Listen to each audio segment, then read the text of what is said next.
Well, Felix, I posed a question to you in our text on Sunday morning, simply saying, podemos salimos de Commanders, Dolphins. Can we flex out of this game?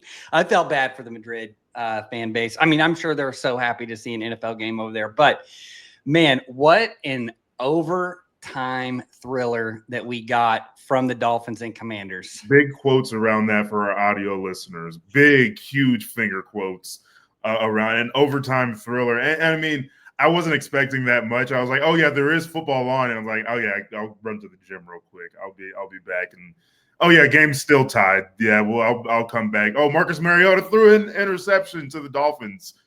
Woohoo! Yeah, the only bright spot in this was A-Chain, who, by the way, we've been chronicling the difficulties of the Dolphins offense all throughout. And here we have, look, this offense works if you don't defend the perimeter. And what do we have? A-Chain, 17 of his 20 rushes are outside of the tackle. He went for over 100 yards on those. It's like, we told you. I don't know. Look, if you just defend the edges of the box against this offense, you're going to be okay. But again, this to me is like Dan Quinn. I don't know what it is about that defense, but it just does not defend the run very well. And it really never has. It didn't defend the run very well here in Dallas. It really has not done it. I think last year, look, they kind of ran into lightning with Jaden Daniels. People didn't know how to defend that. They're scoring a bunch of points, which and they got out ahead of themselves, honestly. And it's just one of those things where they frankly did the right thing this offseason by going out and getting Laramie Tunsil, trading a lot of their immediate capital or immediate future in the drafts to go get some of the pieces they've gotten, like a Marshawn Lattimore and different pieces like that. It makes sense if Jaden Daniels stays healthy all the time. He's not going to. And that was the big thing. Remember, he used to have those Wile E. Coyote runs where it would just be like he would be running and then he would just get boom-sticked. And this most recent injury wasn't that bad. Like it didn't seem like it is. But I mean, when you draft a spindly quarterback like that, and he a guy who's going to be out and mobile like that, things like that are going to happen. So it's just kind of unfortunate. And I mean, we'll see where Washington lands after this. But I mean, the thing about Miami, not completely dead. I mean, they beat Buffalo last week. They get another win. I'm not saying they're going to make the playoffs. It's like for a team we thought was going to be 4-13, they might be 6-11, but like not completely dead. And then just because of the way the AFC is right now. Well, and Tua had the most Tua game ever, where you basically lead the game saying Tua played quarterback. He played it. He played the position. He didn't throw a pick. Playing the position there. He didn't throw a pick. He didn't throw a touchdown. But he only had I think I looked at it. He had one throw over 15 yards, and then he had 3 throws over 10, which they were all completed within that 10 to 15 golden window that that offense wants to go out there. So it's like, I think that's what Tua is basically going to end up being like. He's going to be like the 16th best quarterback. That's probably going to be it, in which we've talked about ad nauseum on here. Like, that is quarterback hell. That is purgatory. Yeah. Like, you don't want to have the midpoint, right? You want to have either a top 10 overall pick in the draft too. And you can't really move around with that. No, you can't. Well, and you paid him. Yes, exactly. So there's going to be a lot of answers, but let's move on. Let's quickly move on to college, because like we're 4 minutes in the show. We've already spent too much time on that game. Some breaking news right before we hopped on here. James Franklin will officially be the next head coach at Virginia Tech. Breaking news live podcasting in a couple of days. But the question you posed here, because of the story this weekend, was Franklin kind of sending a bad signal out there. What do you think the future of the Hokies program looks like moving forward? Well, I think it's look, they're in the same situation as a lot of these Power 5 teams, or now Power 4 teams are starting to figure out, is like, oh, we used to be able to like have a once every 5-year run, and we were totally okay with that, winning 10 games like every 5 years, because we're a developmental. Hey, there is no such thing as a developmental college now outside of the academies. Outside of the academies, you are not developing your players. Like, you're either losing them and somebody is going to develop them into an NFL player or into an All-American from the lower conference. Yes. Right. Or you're just reshuffling, hey, we got a better guy on the transfer market. And I think what this really was to me is, and I thought it was funny. I can't remember where I heard this, but it was almost like I kind of put it in our notes. It's like he's sending the bat signal out. Hey, LSU, Florida, remember I got Vanderbilt into a bowl game. No, I'm gonna sign with Virginia Tech. And I said this before things like had really started to heat up, and like obviously he gets the Virginia Tech job. I don't see James Franklin moving to the SEC or back to the SEC. And sure, he had the success at Vanderbilt, but like what we know James Franklin of is the last decade at Penn State. You can't win big games, and in the SEC, every game is a big game, particularly at Florida and LSU. You saw the record that Brian Kelly got fired with at LSU. Yeah. In night games.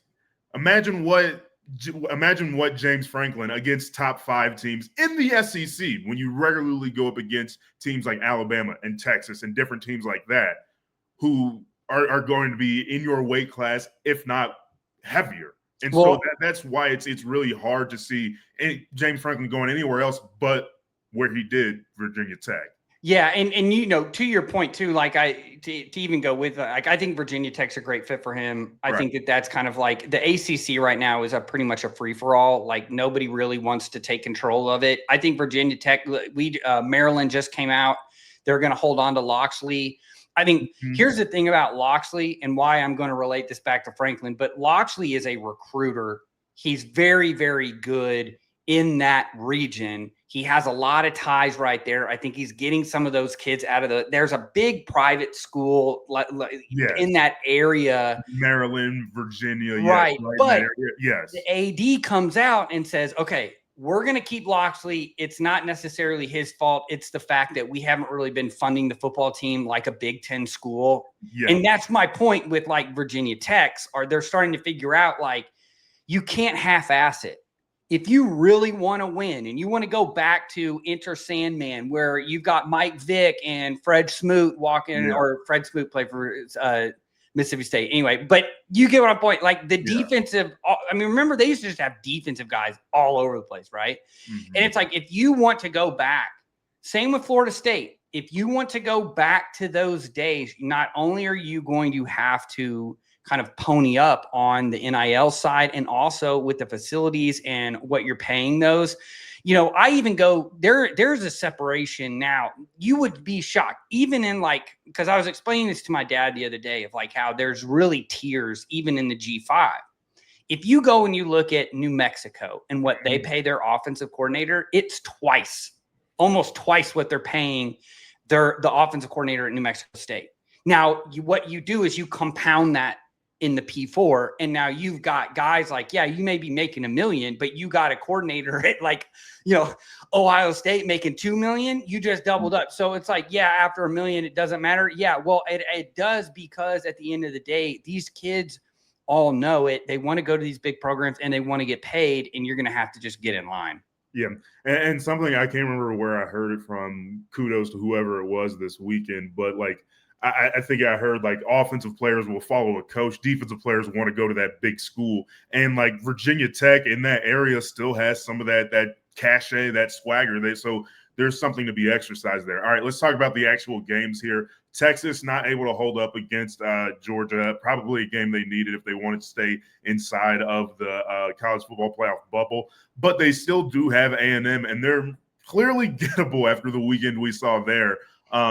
We'll talk about A&M here in just a second, but how do you feel about where the SEC currently lies and where Georgia sits in it? Well, we talked about it, I think about a month ago, just the fact that Georgia cannot stockpile defensive linemen like they've been able to, just kind of when they went through that run there post-COVID, where they just basically had all the top off defensive linemen. I mean, they were rolling out 8 guys that were going to get drafted in the first round. I mean, that's insane. And so what I think now is you've got guys coming up. Here's the problem with Texas, and Kirby Smart kind of hinted at it. Some guys want to get paid. If you want to come here, you're going to get paid, but you're going to have to play.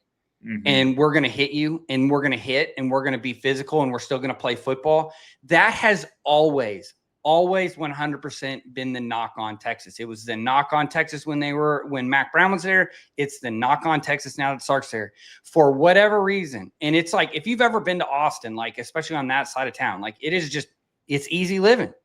Everybody loves you. It's the greatest thing ever. The food's good. The nightlife's good. The college campus is great. Like, you're the star. You blame them? I mean, like, you're only in college once. Well, no, and I can't be that mad at them. And they're still like the Texas Longhorns at the end of the day. Like, they still can beat you. Like, I mean, any given Texas year, like, they could roll out that 05 team. Like, you never know. Yes. Like, well, and that's the other thing. That's the other thing, too. It's like that 05 team, I think, was like the greatest recruiting class, I think, in the history of like rivals or something. And so every one of them hit. I think the problem that you run into with Texas is that they've struggled to restock the receiver room. That whole deal of where we're just going to restock guys every year hasn't worked. And then you have Arch Manning, who's probably a year away from being the Arch Manning that we think can be a NFL quarterback. So I just think, like, for them, this was always going to be a reset year. Yeah, and I mean that A&M game is still huge, and we'll see how much gas tank A&M has left, because they end up they're down 30-3 at halftime to South Carolina of all teams, and then all of a sudden Texas cop gets fired, and then they're like, all right, we'll come back.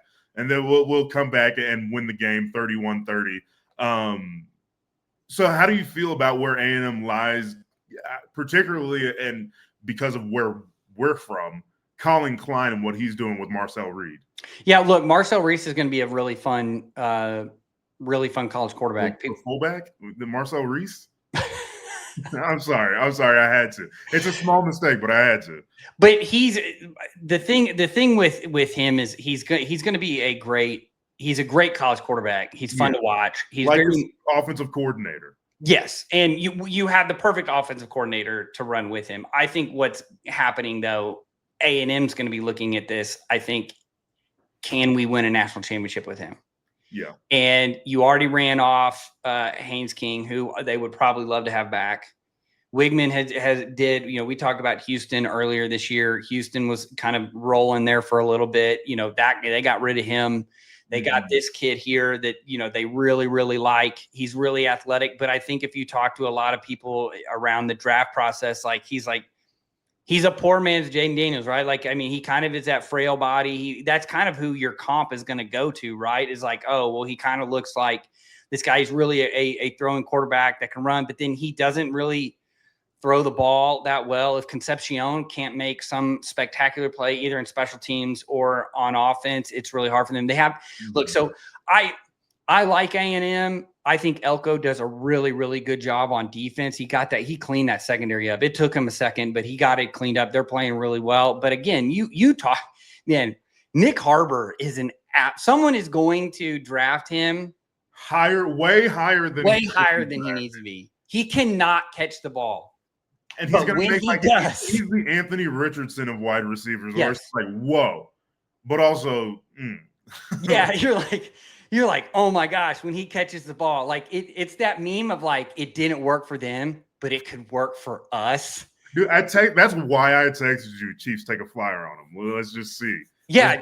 What happened? Yes. Like late in the first, just take it. Hey, we're going to get this creative player, because that's the other thing. I don't think people understand. Like, he can get a little bit better at catching the ball, but that's really one of those things. It's like being able to hit a fastball. You either can do it or you can't. Yeah. It's kind of natural. There's always guys that kind of fight the ball. He's a track kid playing football that just happens to be, I mean, Usain Bolt. If Usain Bolt played football, that's who he is. Insane. And I will also say this. He is a hamstring injury just waiting to happen. I mean, he pulled his hammy on the deal. He didn't pull it. It tightened up. I mean, he ended up coming back in the game, but it's just like that. There you go. Track kid. Every football coach that is listening to this is shaking their head like, yes, I have experienced that. The most beautiful kid ever. The guy stop. Like, God damn, he's just that is such a track kid right now with a hammy injury that you just pissed him off with. Yes. Oh, that's hilarious. Oh yeah. So it's like, I have reservations because he's a track kid. Like that's the only those guys. Like somebody was like, just put him at tight end. I'm like, yeah, that's great. We can use. You want to knock him around with some dudes, yeah. Yeah, he's not Darnell Washington big. Like he's not just gonna be a tackle. Like I don't think he could even start blocking if you want. Let's stay in the SEC here. OU now has beat Bama 2 years in a row. Venables had the most classic line of any defensive coordinator ever in the offseason. They were like, so why are you going back to calling the plays? And he's like, because I'm good at it. And he has proceeded to be very, very good at it. That he is by far one of the best, I mean, if not the best defense play caller in college football. Yeah, it kind of a fast forward to what we're going to talk about later with the Lions, but I feel like that's how Dan Campbell feels about calling plays. Not really, buddy. Not exactly the same thing. Because I'm good at it. Not as much. Yeah. But yeah, and kudos to Oklahoma. And I think it's kind of an interesting thing where it's like when Lincoln Riley left, a lot of the fans, and rightfully so, they're like, oh, we just lost all of our offense. And kind of a little bit, but what you got was this elite defensive coach who was just as good, maybe better, and probably maybe not as good as Lincoln Riley is offensively, but is also awesome that way. But like, what do you get back offensively? John Mateer. Yeah. You get like some of that Baker Mayfield kind of just that'll get you to win games, kind of like he did in Tuscaloosa, and you need that and a guy like that. And speaking of the embodiment of that, Fernando Mendoza, just give him the trophy now. I mean, they beat Wisconsin 31-7. Don't need to spend much time on it. It's more of just like, let's talk more about Omar Cooper Jr.'s catch from 2 weeks ago now. But just give Mendoza the trophy. And it is going to be interesting to see how Indiana competes moving forward, because they'll obviously likely have to play Ohio State in the Big Ten championship game. What does that look like? And then what does Indiana look like that moving forward? Right. I think that's going to be the thing. Can they finish? I think everybody loves Curt Cignetti. A&M, it's the same question where it's like, does the AM-ness or whatever you want to call it. What is it? The Aggie syndrome? What is it? Aggie syndrome or something like that. Yeah. Aggieitis or something like that. Or does like this Cinderella story in Indiana, does that work out too? So like, and it's a juggling act. And they're two of the top 3 teams in the country. Yeah, and I think, look, Indiana to me, I think everybody's waiting for the other shoe to fall, right? I don't think it's going to. I think that they're going to win out. I think they'll play again. I don't quote me on what's going to happen in the championship game. I think A&M is kind of in that same boat. I just keep waiting for A&M to A&M, right? A&M is the Penn State of the SEC. They look awesome on paper. They got all these NFL guys, and then you're like, yeah, but you went 8-5, or you were 9-0, and then you lost all 3 games to finish the season, and now you're 9-3, and you're like out of it. So I think that's the thing with both A&M and Indiana. Like, everybody's waiting, and they're going to have to prove it. But I will say this with both of those: one, it's very easy to recruit to A&M. Elko will be fine. Those oil money guys, they will get you whatever you want. And I think with Indiana, he has proven at James Madison and now at Indiana, because remember, I said this at the beginning of the year, I like it when you show me that you can redo it. Like, hey, we went out and got Fernando Mendoza, where people were high on, but they weren't this high on him. And we kind of spotted him out. We got the right transfers, that right mix of building kids, and then, kind of getting in those transfers where you need them. Absolutely. All right.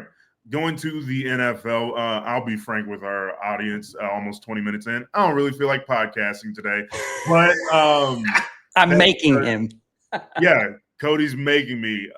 He's holding a gun underneath this. Hey, I didn't wear my Broncos hat today. I wore the Rams. I knew it would be a triggering effect, and we wouldn't be able to get through this, so I didn't wear my Rams hat today.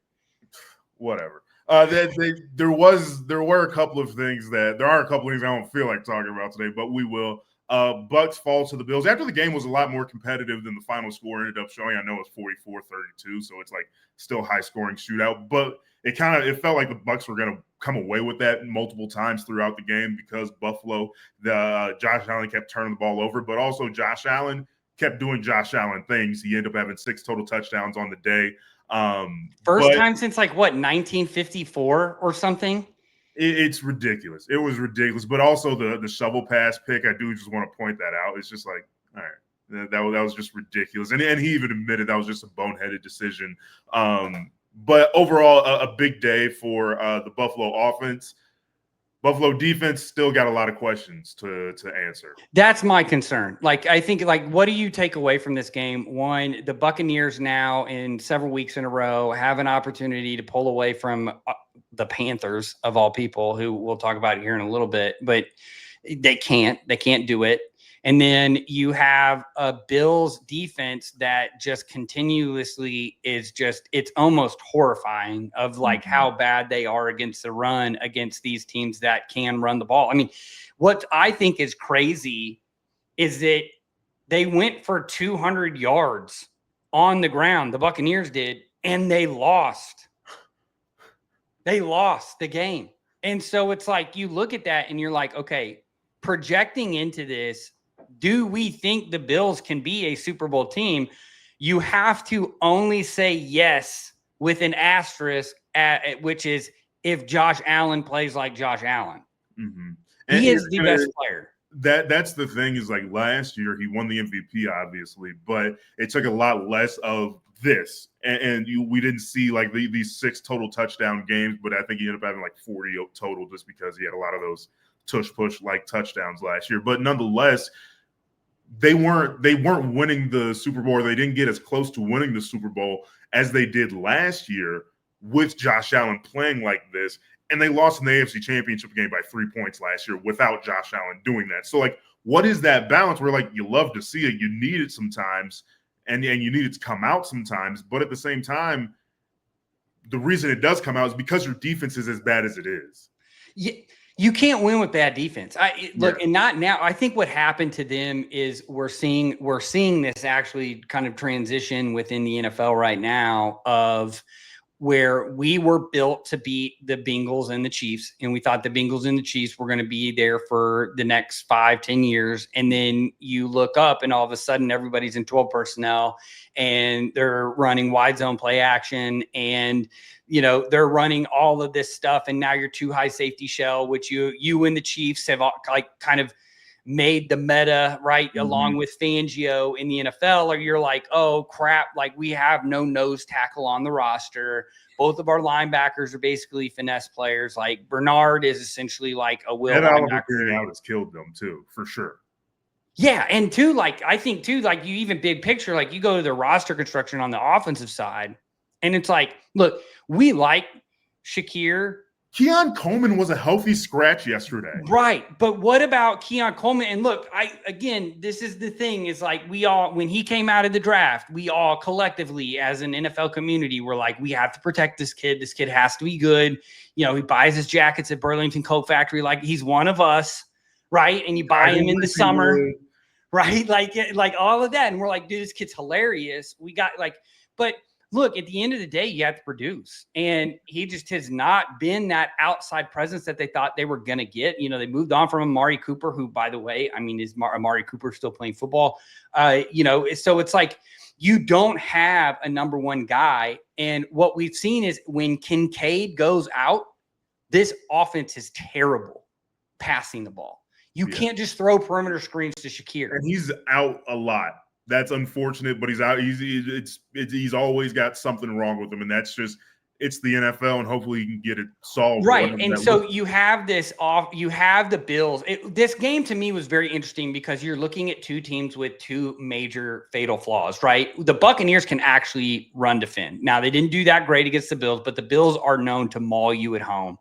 But they play so much zone pressure that if you play a quarterback like Josh Allen that can just kind of, dink and dunk it in there and throw it really accurate. And guess what? All the Bills receivers are basically slot receivers or go-getters like Matt Hollins. So it's they live on a nice edge. On that big 43-yard touchdown was huge. Yeah. Yeah. And so they live on a nice edge. And if the secondary doesn't make the plays, they look really bad. They give up 40 points. But when the secondary plays really well, which it has at times this year, then you look like a world beater. But again, the Buccaneers are probably going into games thinking if we score 32 points, we're going to win because we're at least going to hold them to 24, maybe, right? Mhm. Well, you didn't because you ran into the Bills, and Josh Allen had, again, a historic game, which we're not even being hyperbolistic. When you have to start digging in for 1954 Lions or something like that, like, yeah, that's that's the historic. Lions were winning championships. Right. That's when, if you have to dig back then, it is pretty crazy. All right. Packers, Giants.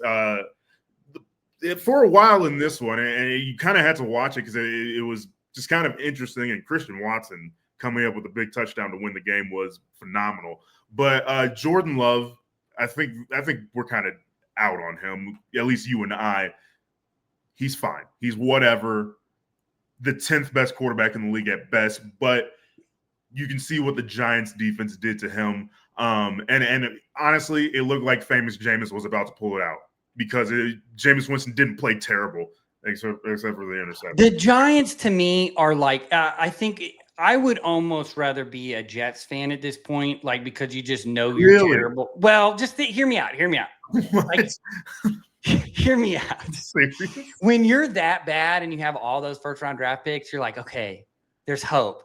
But when you're the Giants, forever, though, they've always had first round. Yeah, that's probably true. What do I know? But I'm they had like 3 first-round picks last year. Yeah, that's true. They're terrible. You're right. But like the Giants are I think are frustrating. Like my point is this: like if I'm a Giants fan, like I'm frustrated because like we are like Brian. No one's talking about Brian Burns. I think Brian Burns is like right behind Myles Garrett in sacks. Yeah. Nobody's talking about him. Nobody talks about the fact that if Myles wouldn't have gone for like 4 sacks yesterday, then I think Brian Burns would be in the league because he had like 1.5 or whatever. Right. And nobody's talking about the fact that, Dexter, everybody loves sexy Dexy. This defensive line is actually really good. The fact that like Abdul Carter can't even like really get on the field, it shows you how good it is.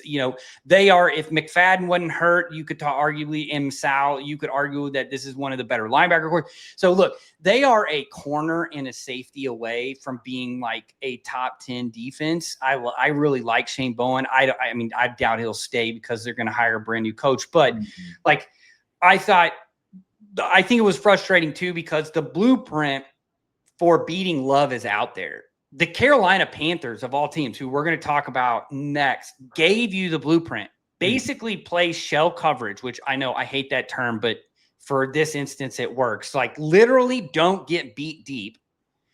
Force him to play quarterback. Just do mitigating of the run at all. Because LaFleur, again, who told me? I think it was Danny Heifetz told me. It's like LaFleur runs just to impress his friends. He does, he thinks he's like, oh, look at my cool gun runs. Son, Kyle, look what I did. Yeah, but at the end of the day, they're not great at running the ball. Jordan Love only wants to throw the ball if it's over like 20 yards. Mm-hmm. And so what you do is like, all you have to do is don't play man coverage. Like, that's it. Just don't play man coverage. Force him. Read the defense. Yes. And look, you have a line. I think you're right. Like, look, Jameis is going to give you some juice for 3 games, and then you're going to pray and hope that Jackson Dart's back, and then you kind of go back into that. I just think, like, he is what he is. But it is panic mode in Green Bay because I think it's the same thing like with Bills fans. The division is surging, in at least for the Packers, and a similar thing for the Bills with the Patriots, at least individually. And I guess they lost to the Dolphins last week. But at the same time, you look at the NFC North. I know Detroit loses to the Eagles last night, but at the same time, Detroit's going to be fine. Minnesota, whatever, they'll still steal a game off of you at any point because KOC's that good. Yep. But then Chicago is legit. Like, I mean, they keep winning. They just keep winning somehow, some way. Feel how you want to feel about Caleb and how he plays. But it's like it is legit panic mode. I mean, there was a report of LaFleur's job potentially being at stake this year. But, like, he's going into the final year of his deal. It is a real thing. Yeah, well, I say this, I think too, like I said this before, like the Packers and Buffalo fans are all pushing panic. Now it's a little bit for different reasons. It's the flip, right? Because the Packers are basically the Bills of the NFC, except for it's the offense that's the issue. The defense is not the issue. This defense is awesome. Jeff Hafley is doing a phenomenal job. I mean, their game plan against the Eagles was phenomenal. The fact that they lost, if they would have won, we would still be talking about that game plan. But they lost, and they lost, what was it, like 10-7 or something, like something stupid. Again, if they're just flipping. I was just saying they beat them 10-7 the same way your stupid Broncos beat the Raiders and the Chiefs beat them 31-0. So transitive property. I love it. I love it. But I think both of those have legit panics, because I think for the Packers, they're looking down the barrel of the Lions and the Bears. And then for the Bills, they're looking down the barrel of the Patriots. And that's a young team that does not care. And they're playing with house money. The Patriots are playing with house money. Absolutely. Kicked ass on Thursday Night Football last week. The Panthers and the Falcons, always somehow, some way, at least in one of their matchups, the Panthers and the Falcons, no matter how good either team is, they seem to have like a pretty decent game of the year that's buried on red zone that Scott Hansen even forgets about for a little bit. And so explain to me, like, Bryce Young plays pretty well. What's happened to Atlanta's defense? Because I feel like at least you and I were a little bit more excited about what Raheem Morris had going in. And at this point, it's kind of hard to see him keeping his job. I can't figure it out because for the first 6 weeks, this was the top 5 defense in the NFL EPA per play right now. And you could say what you want about EPA per play, but they were relatively high ranked in DVOA too. Mm-hmm. They have fallen now to 18th in EPA per play since week 7.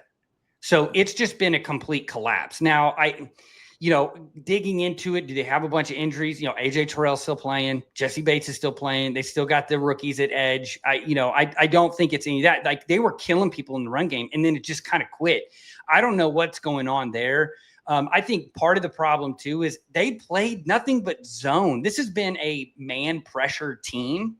Mm-hmm. I think the Panthers, you can play man against. Leggett really does. I think what happened was they were afraid that if they played man, how do you pair up with those athletic tight ends? Because let's be honest, I put it in the notes, like the Panthers offense is like a fake tough team. Ooh. Like, they want to get in 12 personnel. Rico Dowdle's going to run for like 200 yards, but it's going to be all like spread to run stuff. Like, it basically looks like the Eagles. Right? Like, we're in 12 personnel, but we're really but we don't have the offensive. They obviously don't have the offensive line. But the one thing, that's the other thing is, if what I'm shocked here is, both the games against the Falcons, I'm head scratched, because they beat the Falcons 30-0 earlier. And then they come in and they come from behind. Bryce Young throws for 400 yards. And they're just and if you watch the game, franchise quarterback for a Sunday afternoon. Yeah, and what's weird, you won without Dowdle. You didn't rush for 100 yards. I think the other thing that's weird about it too is they have just big. Everybody's big on that offense, and I think the Falcons got a little bit scared of that. Played a lot more zone, and you're feeding into Bryce Young when you don't have that pass rush. So it's weird to me. I think the Falcons are in big trouble now that Penix is hurt. I guess I think there was a report that he's probably going to finish the season, but he's probably going to have reconstructive knee surgery. That's going to be the 3rd or 4th knee surgery. It's his 5th season-ending injury in 8 seasons. Hey, this is my big worry about him. He's already an older prospect. We've seen him again. He had 4 season-ending injuries at Indiana before he even got to Washington. He gets to the NFL. He played 3 games last year. We're 10 games into the season this year. That's what you drafted, and this is what really frustrated me about the Falcons over the last couple of this year was a lot of it was them just trying to justify. We took Michael Penix with the 8th overall pick and signed Kirk Cousins in the same offseason. We have to make this right, and it's not because of all of the reasons that I just listed. And I don't know why. Their offensive line isn't bad. Bijan is one of the best running backs in the league. The defense isn't good, but you should have figured that out by now because you spent all the capital over there. I think you might have to clean house, at least up top. And I think they're on quarterback hunt after next season. Yeah, it's we have this, we talk about, both my boys play football too. We talk about this all the time. Injured players are always injured. So It's they're never available. And that's why you don't take guys that are oft injured. And that's what you did with the 8th pick. It looked like a little bit of genius last year. He gets hurt. looked like a little bit genius at the beginning of the year. And then he's kind of had this falling off. He can't, I thought we talked about this with the Colts last week. Like sometimes when you're watching him in protections, you're like, where are you looking? Why are you not, you're slid to the right, to the left, and then your hot's to the right, and you just like blind. You just want to get blindsided. I think the big problem to me too, the egregious. The contract that you gave Cousins is egregious at this point. It is such an anchor. Like I was looking at something today before we came on that he's going to go to the IR, so he's out for at least 4 weeks. He could potentially because here's the other thing. You tell me, Felix, if they go 0-4 in the next 4 weeks. You ain't bringing him back. No. Don't bring him back. Do not do that at the end of the year. Let him just have him go ahead and go get that surgery. Because here's the other thing with Cousins. Cousins looked like a 40-year-old quarterback that hadn't taken reps for a whole season. He's like, I got to go in the game? Oh, okay. Let me work the arm out. Let me get it ready. He had like 4 passes in a row where he made completions. And then you're just like, he was 6 for 14 for 48 yards. And the Panthers defense is like a mid defense, maybe below average defense. Like the secondary is pretty good, but up front, not. I think the last comment, and then we probably need to move on because we've got bigger fish to fry. I don't know why we spend so much time on the NFC South, but it's like the most interesting division because it's like nobody wants to win it. Like right there. Yes, all the teams are like pretty close, and Tampa's just like a little bit taller than everybody. I think it's because of the play of Baker Mayfield. Yeah. But Ted McMillan versus Drake London for the next decade is going to be must watch with power forward mania. Egbuka, you've now had Egbuka. This division is going to be like. And even Chris Olave is like, hey, I used to be good. You remember me? Yeah, no, we don't because these other 3 kids are so much better than you. That's hilarious. All right, let's talk about your favorite person, which is Caleb Williams. Let's get into the Bears. Yeah, I'm a Bears fan. Bears Vikings. Bears. Woohoo! Yeah, you can be a Bears fan this week. We're on a win streak. I'm joking. But comeback Caleb, they obviously had a big kickoff return before the final the field goal that won the drive, won the game. But seeing it was a very defensive game, seeing what Brian Flores was going to be able to do against Caleb Williams, trying to get him off schedule and frenzied. It worked for a good bit of the game. And then JJ, you texted me during this game. He can't throw to his left. He can't. He can't. The next throw he threw to his left was a pick to right. And so it's just like, all right, what are we doing here? And I said this in response. It sucks really, really bad, at least for the next 2 years, for Kevin O'Connell because he is a phenomenal football coach. The reason they were in that game is because he had his fingerprints all over it. And it's just that Chicago had the quarterback to get the final 2 first downs or whatever. Well, and they're lucky that they have Justin Jefferson, who is just an awesome human being. Because, if you have any of these other diva receivers, they'd be so pissed right now. And Justin Jefferson is mad. He's not happy. Yes. He's not happy at all. Don't get me wrong. He's pissed, yes. He's not happy. But he's not going to the media or doing weird Instagram deals. He's not quoting Bible verses wrong. Yes, but I agree. You put it here in the notes too. McCarthy's got 9 turnovers in 5 games. Yeah. That's not good. And that was part of the way through the game. That might have been before something else happened. So it might be up to 10 now. I just think he looks Colin. Look, I take everything what Colin Cowherd says with a grain of salt, but he did say something today. We're filming this on Monday. He did say something today in his show about just there was no wow factor. Mm-hmm. He basically managed a very run-oriented offense at Michigan and kind of just that maybe the best defense in the country that year. And they just had a bunch of NFL players. Yeah. And I think what you're seeing is Harbaugh sold a hell of a bill of goods. Yes. Yeah. And I just don't know, there just isn't, it's true. There isn't a wow factor. He doesn't throw an unbelievable deep ball. He's not a brainiac. I don't think when you start looking at it, it's okay, well, what does he do that's really good? You can't just throw to the right side of the field. Like, I know that's look, I know people, there are going to be people that listen to this and they're going to Google it. And yes, I promise you, go to Next Gen Stats and just go look at his charts. He will not throw to the left. And when he does, he cannot. He missed Hawkinson, I think, on a wheel route deep. He missed, I think he literally threw it into the dirt to whoever, I can't remember who number one is for the Vikings. Like, again, all of these are to the left. You're not, now that I've said it, you will not unsee it when you watch the Vikings. Incredible. All right. This what seemed like a bigger game going into the weekend, and it's massive for division and conference standings and all that stuff. Seahawks. Rams come away with the victory by 2 points. Missed field goal ends the game, which is odd in a weather-controlled stadium. Yes. But neither here nor there. It was from 61, but that's fine. And just kind of felt like a classic McVay. Like, we're going to score 2 touchdowns early, and then we're done. We're just kind of shutting it down after that. But Sam Darnold, 4 interceptions in that game. It's still the question with the Seahawks and Darnold in general. What are they going to be moving forward? But I think a lot of this game was pretty straightforward. And Sean McVay and Matthew Stafford, better quarterback and coach, won the game. Yeah, and I think that's the same thing about McDonald and Darnold, even though they had a tough Sunday. Yeah, well, and I think that's like, if you look, I don't think that your season's over by any means if you're like Seahawks. Like, this isn't look, I'll be honest with you, as a coach, there are no such thing as like silver linings or like, oh, you live and die and you hate losing. Right. But I do agree with you, like Darnold with the 4 picks.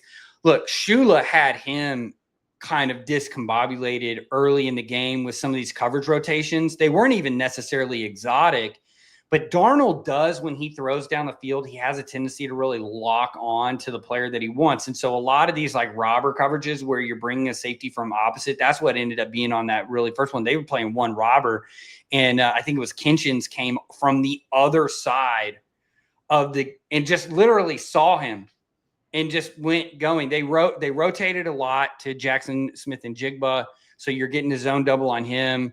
I think it was early enough in like Shaheed being there that they didn't have necessarily a great enough relationship to figure out how to really get him implemented in. And then we've talked about this before. This is kind of one of those, they're kind of like the Panthers in the sense that they're kind of like a fake tough team. Like, they run a lot of 12 personnel, but they're not really running the ball very much.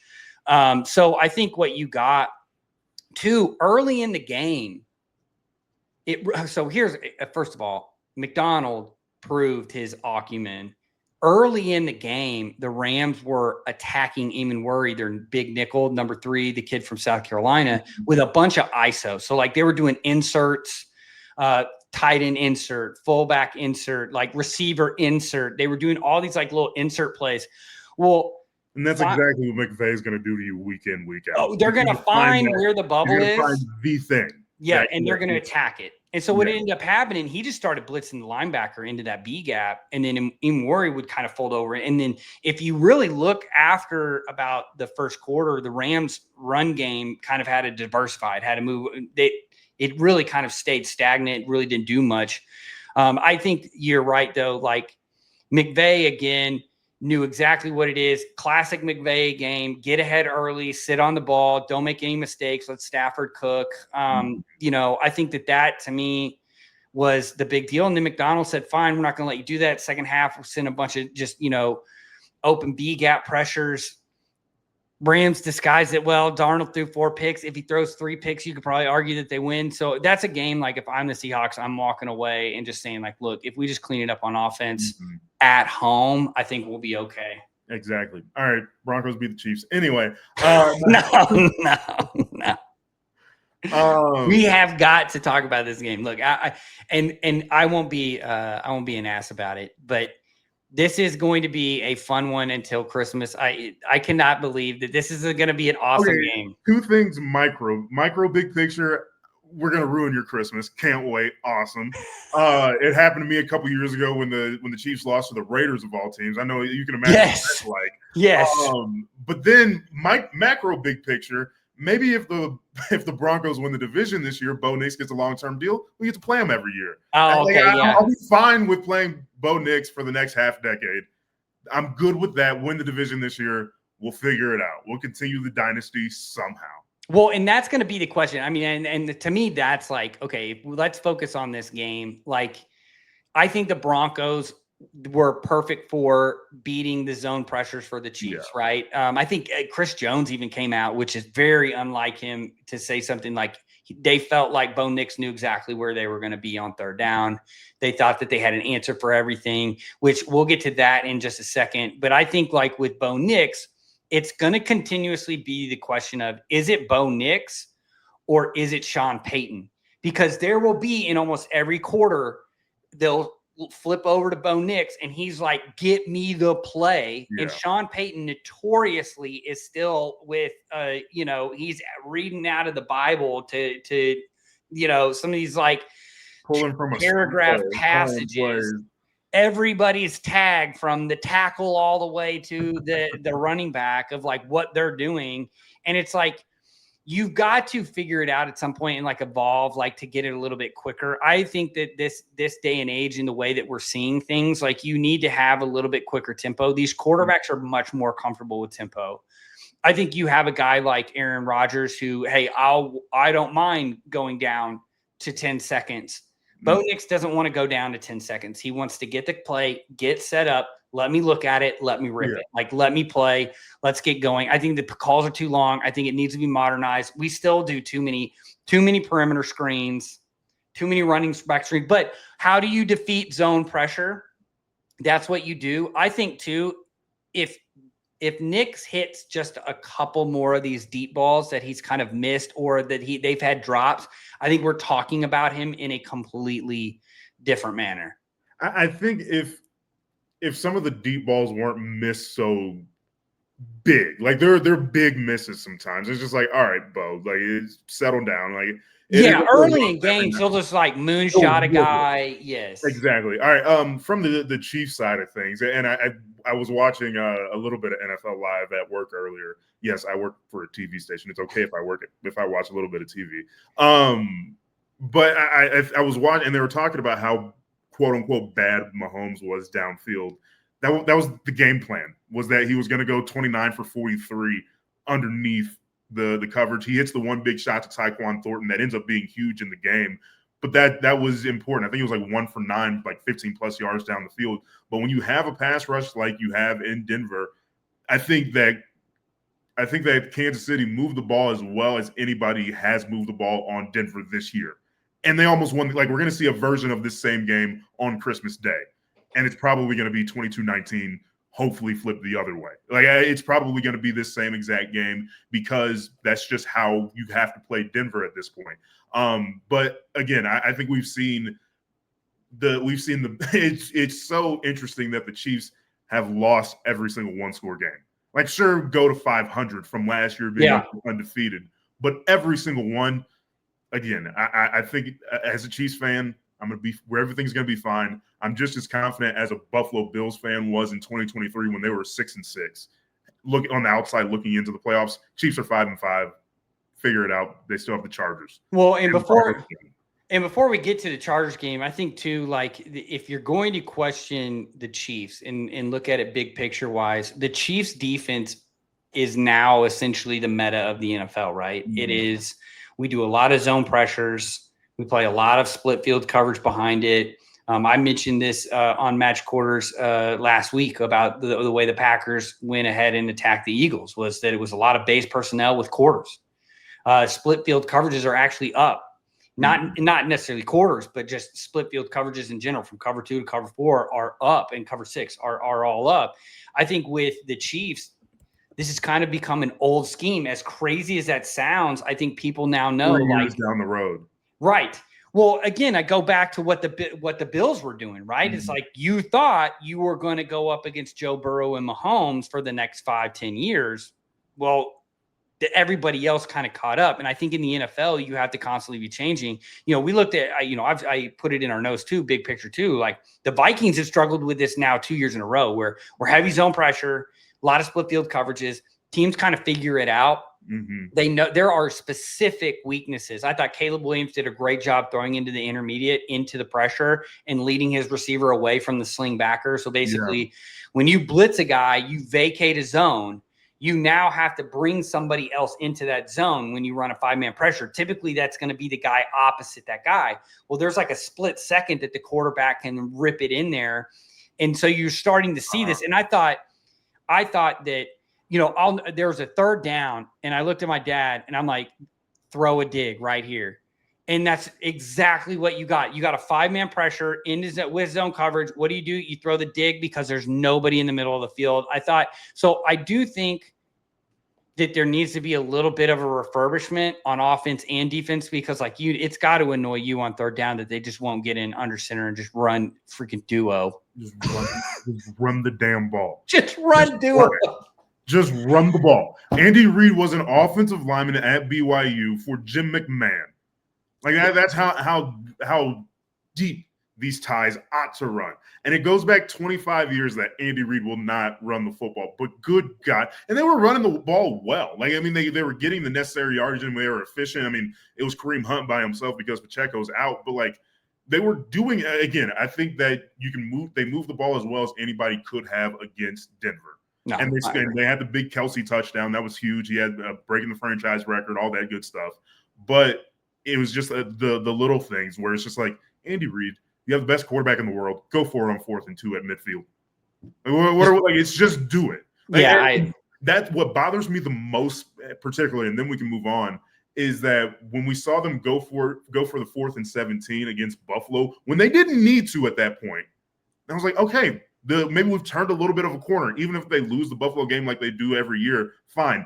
Things will look forward against or things will look better against Denver in a situation like they were, and they didn't do it. It became a very defensive game. It was like, Andy Reid, you're not a defensive coach. Lean into the offense because you have that expertise and you have the best quarterback in the world. Lean into it. You can win these little nitty-gritty games, even though you're not going to put up 30 points like they weren't going to yesterday, even if they were going to win. Yeah, to me, that was one of the deals. You almost give up the game. All right, let's quickly run through these last 4 games that we want to cover. Jags versus Chargers. Look, you want to sum this game up in a nutshell. The Chargers cannot function without tackles. They have no tackles. And they've lost the two of the best ones in football, and Slater and all that sucks. But at the same time, Justin Herbert was getting bodied. The one that he got put out on, there's not a better form tackle where you literally flip the guy. Well, and that's an aggressive defense. Yes. So they smell blood in the water. That was one of those situations where the Chargers defense finally, the one thing, I love Minter. I'm a huge Minter fan. But they try and play a lot of light box. Which is basically they're just trying to play with 6 in the box. They try and do a lot of stuff up front. But man, without Poona Ford. Without Poona Ford, this defense, they really need a nose. They're getting kind of gashed on the run game. And that's the other thing. So I think this is such a matchup deal where it's Chargers match up not very well with the Jaguars. I know it sounds crazy, but it's they have really good edges and they have a decent enough secondary, and the defense is playing well. It's very aggressive defense. And then on the other side, they can run the ball. And Trevor Lawrence just isn't going to make a mistake when we can hand the ball off and get 100 yards. So, and we told you about Basil Tootin. He played very, very well. Him and ETN doubling it up in that backfield. All right, Sunday Night Football, Lions, Eagles, big NFC matchup, very low scoring, 16-9 final score. But the Eagles defense is back. At least Vic Fangio is, and seeing what they're able to do. I bet the over, assuming it was going to be 27-20, but didn't see that coming. What would you see with this Eagles defense? They rotated. I thought it was really interesting. They rotated a lot of their coverages to Williams. They kind of let St. Brown hey, we think that we can man up with you. They try and do a lot to protect Adoree Jackson. Just look, this is a team that is literally a corner away. If they can't, which I'm sure they'll draft one in the 3rd round, that'll end up being a freak, but they're really a corner away, and this defense is just going to be a nightmare. Look, last year it was all 4 of their linemen, and they just were getting a bunch of sacks. This year, it's you can't do anything with that interior. And what kills Goff? Goff is like a Tom Brady-esque, Peyton Manning-esque quarterback. Interior pressure. For the Mohicans when it comes to that. Because at least everybody has a little bit of shimmy and shake to him. He's got none. None. And when you get internal pressure, and that's the thing, it's Go look at what the Vikings did to him because everybody was real surprised. Well, the Vikings just said, look, we can't manufacture an internal rush, so we're just going to blitz you inside. And that's also going to keep Gibbs in protection, and we're going to beat him up. And so Goff had no answer. Well, the Eagles can sit there and be like, look, we're going to rotate to Williams, who I guess all of a sudden that's going to be your star receiver now. So, okay, we're going to take him away because we're going to get a zone double. And then we're going to just kill you with interior pressure from our two guys that you literally cannot block. And what was happening is they were staying on their doubles. And then you have Bond like just knifing through this wide open gap and just making tackles in the backfield. So it just was to me, that's what it is. I think the one thing, like before we get off of this, we move on to the Ravens versus Browns game is Hurts too safe of a quarterback for the Eagles to win a Super Bowl? You don't want to say yes because they just did it. Like they just did it. But also like the whole reason, like the whole crux of last year was that Saquon was on his way to 2,000 yards and you could take these shots. And then eventually like the Super Bowl does look like it does where like, sure, the game was kind of slow for the first half of it. And then it's 10-0 at halftime, but then you get to bombs over Baghdad and all of a sudden it looks like you get to win Super Bowl MVP. He really wasn't that quarterback all last year. And we kind of forget it because of that one game and A.J. Brown's bitching and moaning all year long. Yes. So it is kind of interesting to see what the Eagles are like moving forward. They keep winning, so it's like, yeah, whatever. Shut up. Well, and then look, winning cures everything. And the division is locked up because nobody else is worth anything. And so, like at this point, can they get the 1 seed? Maybe they just beat the team who they're going to be competing with for it. All right, let's talk about the AFC North real quick. Not much to say about the Ravens and Browns. The Browns were going to muddy that game up, but obviously not win it. They had a fake tush-push touchdown, which absolutely. That's what every team should have that in their playbooks from now on. Shouts to Mark Andrews for getting the touchdown there. Mentioned it earlier, Myles Garrett has 4 sacks in the game. They're literally wasting the guy's prime, unfortunately. Yeah.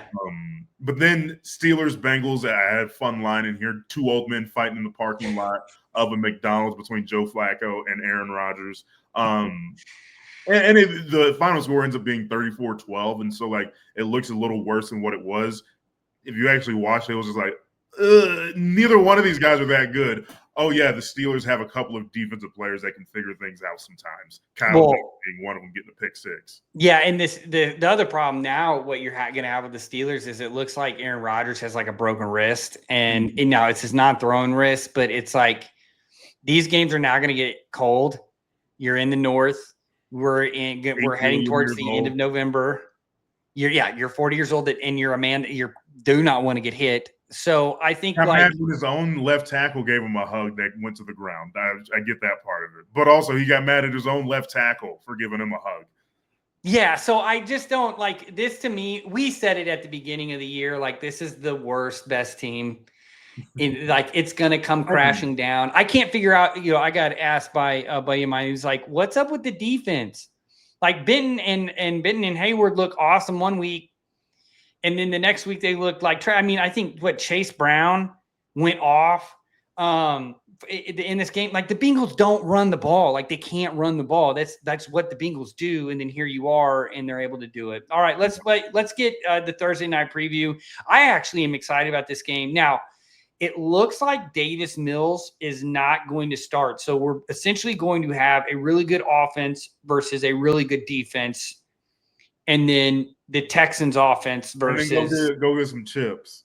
Go get some chips because you'll see a lot of dropped interceptions and stuff like that. Yeah, how do you feel about it? Like, look, I think that this is going to be a little bit of a problem for the Bills. I don't think this is not the Buccaneers defense. I don't think we're going to see 6 touchdowns from Josh Allen. I think it's going to be hard for them to run the ball. I think they're going to be able to get some pressure on Josh Allen. I think that secondary, they are not afraid, especially with Kincaid out, they are not afraid of one person on that roster. That's one of the best secondaries, really one of the best defenses in the NFL. One, I think, particularly in the Houston's case, because and we completely skipped over their game against the Titans this week, and because you should.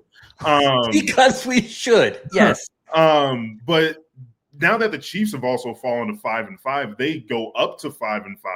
Still some playing around, something that they can do, and I know that the division's probably essentially locked up in Indianapolis, but at the same time, still getting into the playoffs and so like I feel like Houston needs this game more than Buffalo does. Buffalo's riding the roller coaster of beating Kansas City, losing to Miami, but then having the actual roller coaster within the game against Tampa. What do they do on a short week? I'm kind of interested in, for all the reasons that we've talked about. I'm interested to see where the Houston Texans are as the dog in this game. Me too. I want to see it because I do agree with you. I think that they've got to be thinking like, okay, all we got to do is if we can get this one, the Jaguars are probably going to lose because the Jaguars are going to have a great game and then they'll lose a game. And you're like, what? Like, it's the freaking Jaguars. So, you're right. Before we get out of here, a little bit of breaking news. Victor Wembanyama out for the next 2 to 3 weeks in case – for all the ball knowers out there. I know we talked ball. All the real ball knowers. I will say that if you have not seen him play, just go get on YouTube and just go watch highlights. He is not a human being. Million inches tall. He's ridiculous. He's like Nick Harbor. He's a fake player. He's not a real person. There's no way he's real. He's like if Nick Harbor worked out. Oh my God! If Nick Harbor was actually a good football player, he'd be the Victor Wembanyama of wide receiver. Yes, 6'5", 235, can run a 10 flat. Maybe. No, I agree with you. I mean, just to wrap it up, like, look, I think the Bills end up irking this one out. Again, this is another. The Texans. Look, I really love D'Amico Ryans. I think he's fantastic. I love that defense. I almost feel like the Texans are kind of like a better version of the Browns, where you just have such a good defense and you just cannot figure it out on offense. And the one time you did, you ended up getting, you go kind of almost flukishly, you make it to the second round in the playoffs. Mm-hmm. On Stroud's rookie year. Stroud looks like a pumpkin at times. Similarly to, I mean, it was a prequel to what Washington did last year. Whereas, and Washington made it a round further, but like, it's essentially the same thing where our defense, we kind of got ahead of ourselves, but like, they traded Laramie Tunsil to Washington. They like the same problems that are affecting them now, they kind of did to themselves. Well, and I think too, like here's the thing, like we're getting to the point now where we are seeing teams where there are clear deficiencies that you kind of self-manufactured, like the Browns. For almost a better part of a decade, you've had one of the best rosters in the NFL. Can't figure out the quarterback situation. Texans, look at what Baker Mayfield's doing. Yeah. The guy that got you closest to the promised land, and I know there was a 50-50 whether or not you should pay him. You should have paid him for $40 million at the time. Well, I agree. And so you start going down, and you look at it like with the Dolphins, it's like, well, their offensive line is a major problem there. The Baltimore Ravens, that offensive line has kind of collapsed. Lamar, I think, has the least amount of rushing yards that he's had. Still like, look, I think a lot of people love Zay Flowers, but to me, it's like, look, you got one guy. He's kind of, you basically can only run hitch routes with him or deep crosses off of play action. But when that's not working, you're in problem. Derrick Henry's falling off the bus. The Bengals, Hopkins for 1 third down a game. That's it. Right. And then, the Bengals didn't do anything with their defensive roster. And then you go and you look at it like, okay, well, look at the teams that are on top. The Patriots, they went and filled in holes on the free agency, got them a quarterback, right? I think you look at the Colts, same thing. They got a quarterback that's perfect for that system. That defensive roster was there. They just needed a defensive coordinator that wasn't just going to run 4-3, cover 3 the entire time. And then I think with the Broncos, you just needed somebody to clean that up. And then Vance Joseph, I don't think gets enough credit for the way that he's evolved that Denver defense. It's not just a 5-man dog rush with cover 1 behind it. There's a lot of nuance to it. And so, look, whatever. They suck. I hate it. I think you're seeing the haves and have-nots. I think the Bills are going to look back at this year and say we kind of wasted a year because we didn't go get a receiver. And Keon Coleman wasn't that guy. We didn't surround Josh Allen. And then, 2, you have to have a defense. Did 2021 Eagles not teach a lesson to everyone? You can't have the 18th best defense in the NFL and then have a great offense and expect to play and win a Super Bowl. Like, It's there for the taking. Defense Unless you wins have like a championships. historically great offense like the 2019 Chiefs. Exactly.